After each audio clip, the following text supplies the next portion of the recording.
Hey everyone, it's Tanisha Coffey, aka the Lofty Entrepreneur, and this is the Lofty Entrepreneur podcast. Thank you for joining me. Now, as always, we are providing the best tips, tools, advice, and inspiration for entrepreneurs no matter what stage you're at. So, if you haven't already done so, click now to subscribe so you don't miss a thing.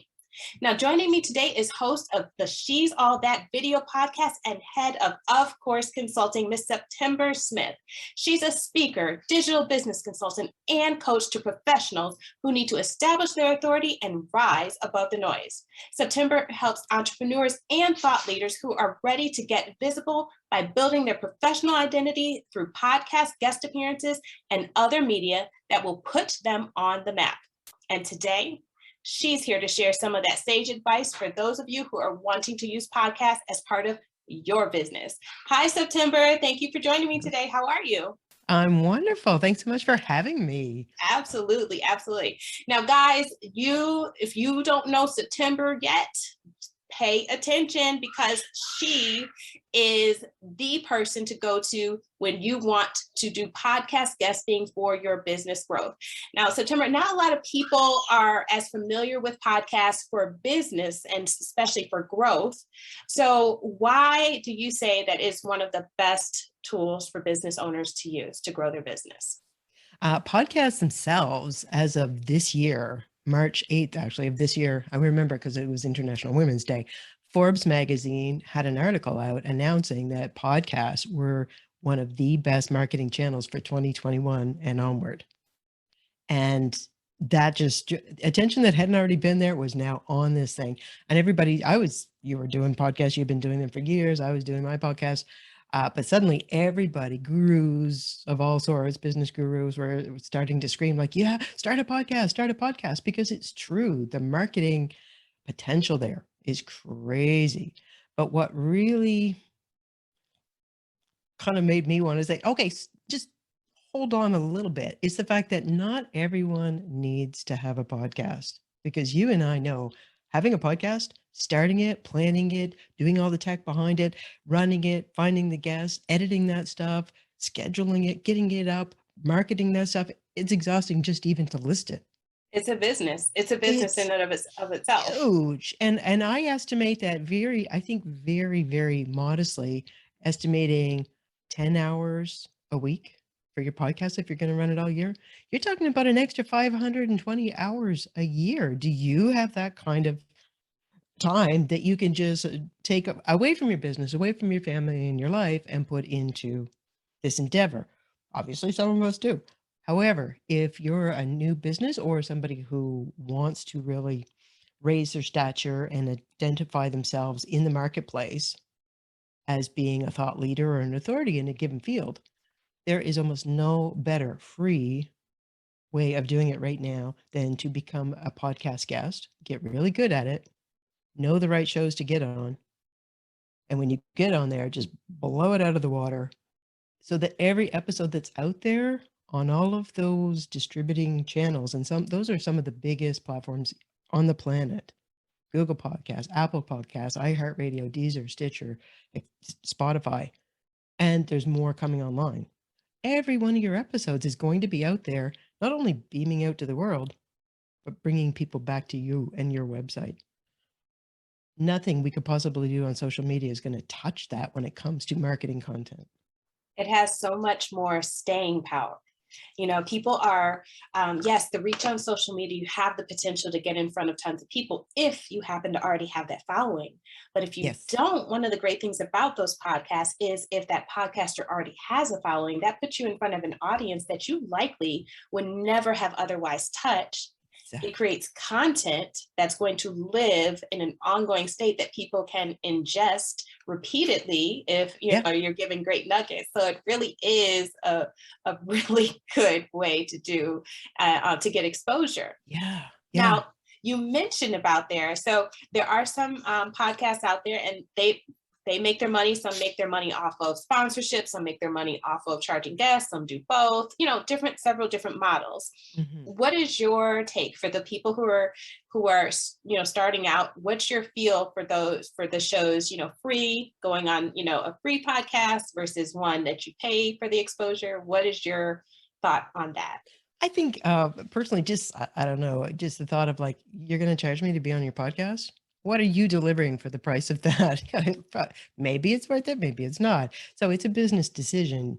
If you, I guess, if you looked at it and you thought this audience has hundreds of thousands of my ideal clients, and being on this show is going to open doors for me and introduce me to people and grow my network, and yeah, maybe it's an investment worth making. However, there are 2.3 million podcasts out there right now. They estimate that possibly as many as 500,000 of them are actually dormant, but that still leaves you with 180 or a million, Yeah, 1.8. 1 Yeah. million. Yeah. So you've got a few opportunities there to get on some free shows. Right. And if you know how to find the show that works for you, what an opportunity. So I want to touch on that because that was, I want to make sure people really heard you there.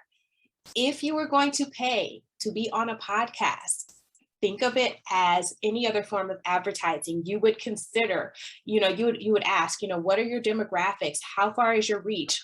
What kind of exposure can I expect? What will I be getting in return? Will I be getting, an MP3 or MP4 of it? What is there any, pre-marketing that you'll do? Like you want to ask these questions because you're making an investment and you really do want to think it through. Now some people may create a budget specifically just to pay for podcast marketing because it could be a great way, if you choose correctly, to definitely get in front of some of those huge audiences. And of course, if you're going to pay to get in front of those audiences, you better have a good kind of back end process going on so you can capture those leads, so you can capture those sales, whatever your goal is, really make it work for you. So I think that that's really, really important point that you made there. Then you also touched upon one of my next questions, which is how do you even begin to target those podcasts? Because there are millions, that might be right, and choosing, medium versus small, dormant versus existing, that's a job. Yeah. So Yeah, how do you suggest totally people is. go about finding those, Well, there is I have a procedure that I've created. There's a couple of approaches you can do, but before you even do that, what I do with clients and what I highly recommend is make sure you know your story. Because if you don't know your story, if you don't know the brand story that you should be telling, because every one of your episodes, this is my strategy. When it's using this for business, you want it so that whenever somebody finds whatever episode you did, so if you did 20 episodes, they could find number 20, number one, number whichever one of them.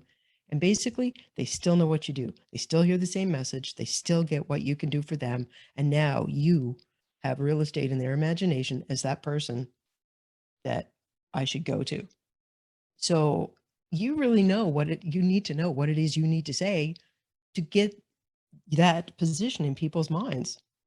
So knowing your brand story, making sure this is the one that's going to do have the most benefit for your business, that really expresses who you are and is going to be enticing to the audience that you want to attract.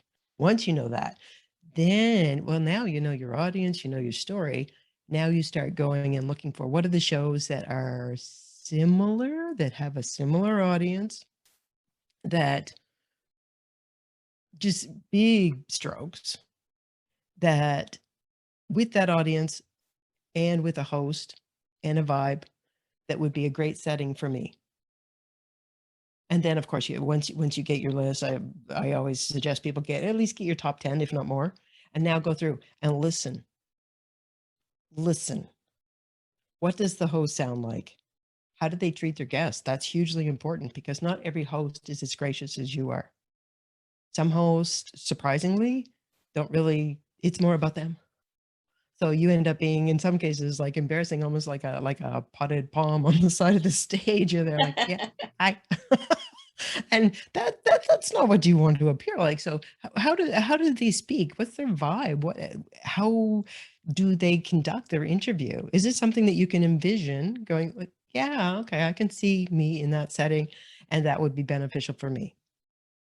And then go and look at what are their numbers? how did they distribute? And have you seen a whole lot of marketing for it? Because if they're not going to really be doing a whole lot to market the episodes, well, then it's all down to you to do it. You want, if possible, to find an ideal show that you know actually makes an effort to get heard. So there's a whole lot more criteria, but yeah, start wide once you know your story, and then start whittling it down to your top 3. And I think that you made, again, really valid point, because the word I kept hearing again was brand, brand, brand. It's a And branding tool. yes. And so, people need to understand there's differences between, so you have marketing, right? But marketing involves a lot of different aspects. There's, the PR and that's kind of dealing with the public and their opinion of you. Then there's the brand awareness, which is what this is a really great tool for, just kind of exposure, getting people to know you and what you stand Engagement. for. Yeah, and the engagement is huge because, Absolutely. as you know, there is no other medium out there right now that, short of a big box office movie or a documentary or a TV's, that people will hang with as long as they hang with podcast episodes. Just Hmm. because of the modality of podcasts, we put in our earbuds, we're at the gym, we're making dinner, we're driving in the car, we're doing gardening, we're doing something that we want to also be feeding our brain with in the meantime while we're doing that other thing. We put it on, we want to hang for the entire episode. Right. And podcast listeners, on average, listen to 80% of an episode. And when you consider that the average length of an episode is somewhere between 40 and 45 minutes, you're in somebody's head on average for 32 minutes.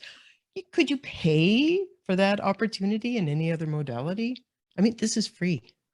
And then especially as you kind of work your way up, because there is kind of a, podcasters are looking for people who are going to attract listeners. So, there is some, give and take. Yes, you may want to be on a certain podcast, but you may not be their You're not ideal there guest yet. yet. Yes. But Yep. that doesn't mean you still don't put that show on your list. And it doesn't mean if they say no now, that you can't go back to them 6 months, a year from now, after you've gotten 5, 10, 20, however many other podcasts on your, under your belt. And, maybe shown how you market and put into it and put effort into Yep. uplifting them, Mhm. that they may want to have you on their show at that point in time. And that last thing you said about showing them, the whole thing of you uplifting them, the activities that you undertake after your episode comes out is something that is missed by shocking number of people. I'm sure you've had that experience. Mhm. Just to back up a bit, if you or I or anyone else went to a studio, and you would know, you've got background in this kind of thing. We went to a studio, video or audio, and we said, okay, I'd like somebody to make a 30-minute program of me, and I want them to ask me incisive questions, and I want to look really good, and I'd like you to produce it for me. You'd be starting at what? A couple thousand and going up from there. Absolutely. Yes. It's worth so much money. You get that when you're on a podcast. If it's a well done and you've chosen well so that you're happy with the results, it's gold. It behooves you to market the hell out of that thing and to collaborate with the hosts themselves, because you have co-created it. You should be co-promoting it. And I mean, just business strategy, you're actually combining your networks. You've now widened your network to kind of overlap with your host. I mean, not all hosts are open to that sort of thing, but they're happy when you're more than willing to help them promote their episodes. Right. That And makes you very attractive as a guest. absolutely. In some shows, they'll give you, either swipe emails, or they'll give you graphics, things like that, that you can share on social ahead of time, ahead of it Mhm. being released, do the pre-marketing, and things of that nature. I do want to talk about after the podcast, but before we get to that, you talk about brand awareness and how you're appearing and things like that. So, can you give us some tips on what someone who is getting ready to be a guest on a show, how do they present themselves at the very best way that they can, so they do get that stellar product that they are proud to put out? I think one of the most important things, again, goes back to know your story. You got to know your story. And it's not just like, oh, yeah, I know my story. I was born, I grew up, blah, blah. No, not that story. I actually have, I look at it in terms of kind of like the traditional Joseph Campbell style of that archetypal mythical structure of a story. The one that really works our psychological gears and pushes our buttons. There's a reason why it's the archetype, because it is so emotionally impactful. And one of the first things that has to happen when somebody sees some new material. So let's say they come across this conversation with you and I, and they open it up and they're looking at it, and the first thing they think is, what's this? The second thing they think is, why do I care? You've got to know to start your story eloquently and with strategy with, what is the problem that you solve? What is the problem that we're addressing in this conversation? So that the listeners who are right for you and are the right people to hear your message, it strikes a chord and they immediately go, oh my God, that's my problem. What? And now they're just laser focused on this thing. So your story has to be framed in, instead of chronological, like we often think, start with, why does it matter? Whose problem are you solving? What is it you're bringing to the table?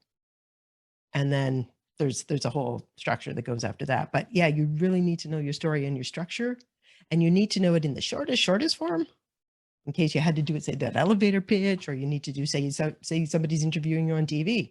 You got to know it in the 2-minute version, or you got to know how to structure it out for a stage version and make it last for 30 minutes. Or you need to know how to do it within the confines of an interview, which is even trickier, because you have to kind of do this dance with the host. It's a conversation. Right. So know your story. And you then have once you do, make sure when you get on there, bring your real self to the conversation.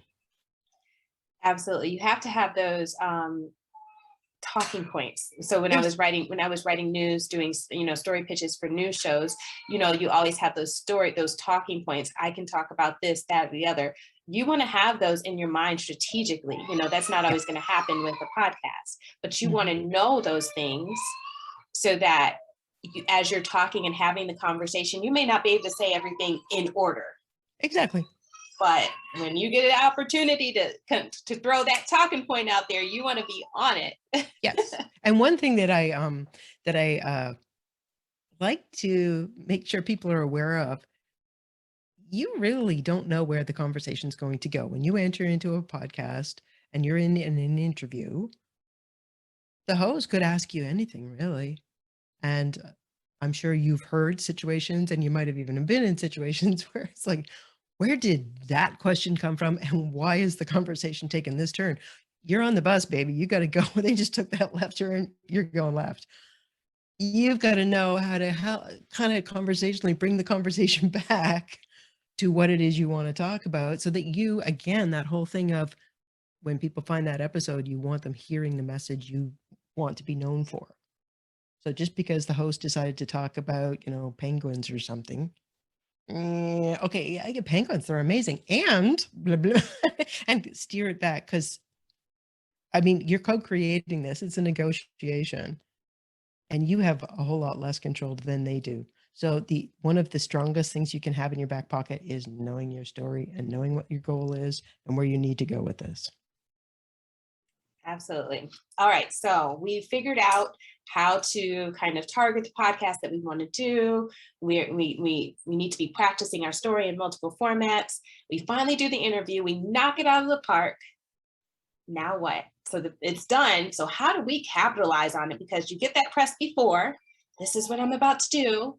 And then, of course, when it airs, but then after it, what should people be doing to really make the power and impact of that interview have legs and work for them? Well, one of the most basic things that you should be doing is making sure that you have them on your website and on your social media. If you can be putting them up, pinned to the top of a group or whatever, like whatever works for you, but it's social proof. Because psychologically, the fact that, I'd like to say, like all of us have been for the last number of years, we can jump on a webcam, we can pick up our phone and like, oh, I'm amazing, blah, blah, blah, blah. However, psychologically, there's a whole other thing at play to the viewer, to the listener, when you are somebody that has been chosen.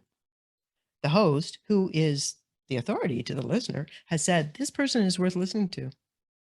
And that imbues you with a whole other level of legitimacy in their subconscious mind, and it lowers their restrictions, that limited, oh, I don't want to be sold to, who's this?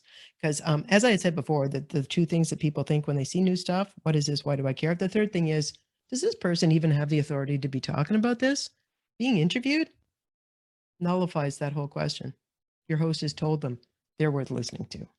So make sure that social proof is where people can see it when they go to find you. Like, who is this? Oh, look at her. Oh, look who she's been on. And then they can click on it, make sure it's clickable so that they can then go and listen to you. So that's the whole thing of just the social proof.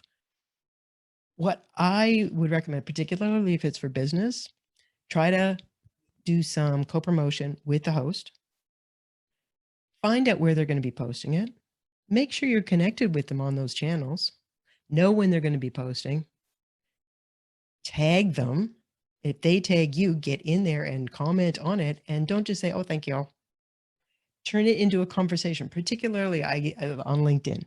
LinkedIn is one of the best networks for being discovered because of the way the algorithms are on LinkedIn.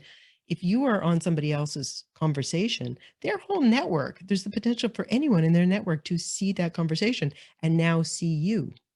Unlike Facebook, which is more like who you knew, who I know, like our networks don't overlap quite as much.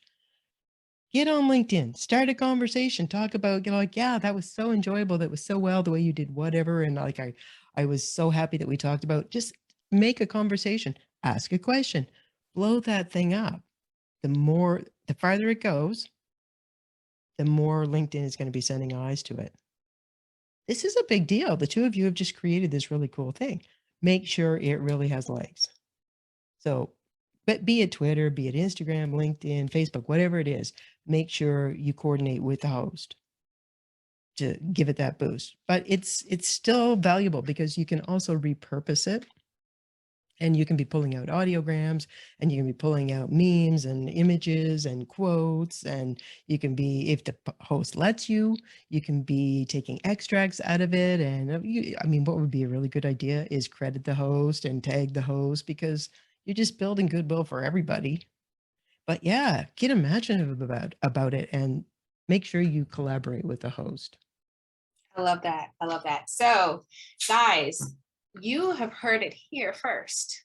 September is a guest on my show because she is the authority. Okay, so she is the one who knows how to help you to grow your business using podcasts. A lot of people out there, you're looking for organic marketing strategies. Guess what? This is a big one right in front of you. Take advantage of it. Yeah. And if you really, really want to get great at this, if you really want to grow your business fast, if you really want to explode your brand awareness, then you definitely want to check out September's course. September, tell us a little bit about your course for business owners, for entrepreneurs. My program is called the Podcast Guest Fast Track. And I've basically, the way I look at it is, maybe it's my personality, but it's like, let's do this now. Let's not wait around. This is not theoretical. This is real. Let's make it happen. So I take the first 4 weeks of that and go through, it's weird that it's 4 weeks and 5 steps, but there are the 5 essential steps to really nailing this. And we go through that, and you don't have to keep repeating, because the first one is your brand story. With that, then you find out what are the shows for you. Then you figure out, how do we pitch those shows? And and I know, most people suck at pitches. And just a note, in case anybody's not sure, saying, I'll be on your podcast is not a pitch. I'm sure you've heard that before. Yeah, you've got to finesse the pitch, because 99% of pitches never get replied to. So you've got to get really good at pitching. 4th step, you need to know how to be on camera, how to be on your mic, make sure you have the right equipment, because a podcaster doesn't want somebody with really crappy equipment, and how to be in your natural, authentic self, because the people that are looking for you need to see you and hear you. So, and then the 5th step is, what is your marketing plan? What works for you and your business and your audience? So with those 5 steps in place, we go through that in the first 4 weeks. starting in the third week, I've got some guest experts who come in. One talks about how you can take what we're building with the podcasting and how does this apply to getting some free TV exposure, because they are kind of parallel endeavors. So you're kind of building out a whole media plan based on this low barrier to entry podcast opportunity. I have another guest that comes in and talks about speaking from the stage, getting paid to speak from the stage, how to grow your speaking from this foundation that we're creating. And then a third guest comes in and talks about publicity. How do you get PR for this? How do you spin this into PR, and how do you make it all kind of work and mesh together? So by the end of it, you are ready. You will have, I like to say, I'm not leaving until you've got your first booking with a really good podcast, because I'm not just sending you out there. It's like, yeah, bye. And once the 4 weeks are up, we've got you booked on at least one show that's going to be good for your business. It's going to get you started. And then for the next number of months, you stay in the community and we stay connected, and there's weekly calls. And if you're like, oh, it's not working or something, then we'll tweak it. But basically, we're growing a community of people who want to make this work for their business.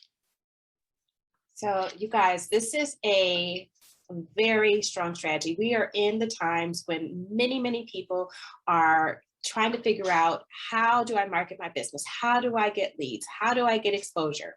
Because the reality is competition is high. When And we're on social media is tanking. Facebook has just dived over the course of the pandemic. The reach is down to virtually nothing, and the cost has doubled in the last year. Yeah, and that a lot of that has to do with the economy, the algorithms. Facebook is a business. So yeah, you have to be, figuring out what are some other strategies that you can use to get that exposure. Yeah. So this is a great one to consider. Those of you who are listening, if you want to reach out to September, how can they reach you?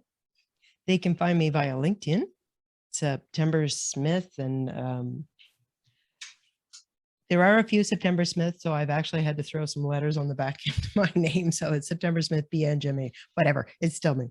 Or you can find me at ofcoursepro.com. That's my website. Okay, great. And guys, as always, I got you covered. I am going to be sure to put all of that information in the show notes for you guys. For those of you who are listening, if you're watching on YouTube, check out the description. I got you covered. No worries. I promise you will be able to connect with September and get yourself going. September, I want to thank you so very much for joining me tonight. I so appreciate you. We're going to have to talk again, because I know you got some additional gems in there. And if you guys are lucky, if you show us some love by liking this video and subscribing and sharing it, then I will get September back on the show. I'm sure that will be some great encouragement. We'll get her back on the show and get some great nuggets. So be sure to like and subscribe. Thank you, September. I appreciate you. Thank you so much for having me, Tanisha. Okay, it's been bye. wonderful. Bye.